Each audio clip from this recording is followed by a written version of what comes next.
Praise the lord. దేవుని శ్రేష్టమైన నామమునకు మహిమ కలుగునుగాక. ఈరోజు దేవుని వాగ్దానము, ఈ దీనుడు మొరపెట్టగా యెహోవా ఆలకించెను, అతని శ్రమలన్నిటిలో నుండి విడిపించెను. 34వ కీర్తన 6వ చరణము. ఈ ఉదయకాల సమయంలో ప్రార్థన ఆలకించేటువంటి దేవుడే మనతో మాట్లాడుతున్నాడు. మన దేవుడు ప్రార్థనలు ఆలకించేవాడు, అలక్ష్యం చేసేవాడు కాదు. ఈ దీనుడు మొరపెట్టగా అని అంటున్నాడు దావీదు ప్రార్థించినప్పుడు ఆ ప్రార్థన దేవునికి నచ్చింది.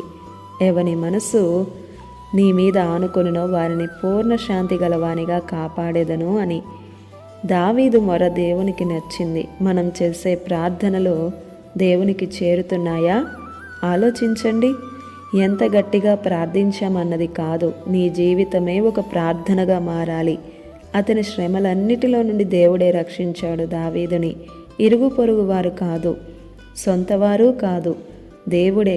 ఎందుకో చెప్పనా? దేవుడే దావీదుకు ఆశ్రయముగా, దుర్గముగా ఉన్నాడు.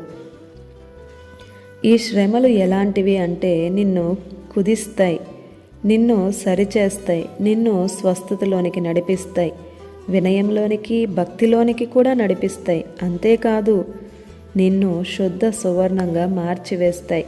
ఈ మార్పు నీలో రావాలంటే ఖచ్చితంగా దేవుని తోడు నీకు కావాలి. ఆ తోడు కావాలి అంటే దేవునితో మొర్రపెట్టే అనుభవంలోనికి నీవు రావాలి. అప్పుడు నీవు దేవునితో నీవు ఐక్యపరిచినప్పుడు నీకేది కావాలో అది అనుగ్రహించబడుతుందని తెలుసు. అయినా నిర్లక్ష్యం. ప్రార్థించి పాడైపోయిన వారెవరూ లేరు. దేవుణ్ణి అంగీకరించి నష్టపోయింది ఎవరూ లేరు. ఇంకెందుకు ఆలస్యం? ప్రార్థించు. మన దేవుడు ప్రార్థనలు ఆలకించేవాడు. ఆమేన్. ఇది నా వాగ్దానం మనందరి జీవితాల్లో నెరవేరాలని కోరుతూ దేవుని సువార్త పరిచర్యలో మీ సహోదరి ప్రసన్న.